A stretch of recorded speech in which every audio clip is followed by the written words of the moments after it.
மயிலாடுதுறை அருகே கஞ்சாநகரம் கிராமத்தில் புனித அந்தோணியார் கோயிலில் 30ஆம் ஆண்டு திருவிழாவில் மின்னொளியில் அலங்கரிக்கப்பட்ட தேரில் புனித மேரி மாதா, புனித அந்தோணியார் மற்றும் புனித சம்முன் சொரூபங்கள் வீதியுலா நடைபெற்றது.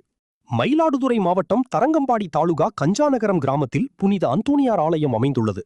இவ்வாலயத்தின் 30ஆம் ஆண்டு திருவிழா நடைபெற்றது. விழாவை முன்னிட்டு ஆத்துக்குடி பங்குத்தந்தை மரியதாஸ் அடிகளார் தலைமையில் சிறப்பு திருப்பலி நடைபெற்றது.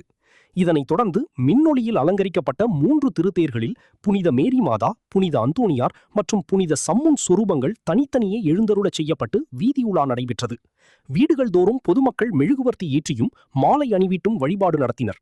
வானவேடிக்கை வழங்க விடிய விடிய தீர்ப்பவனி நடைபெற்றது.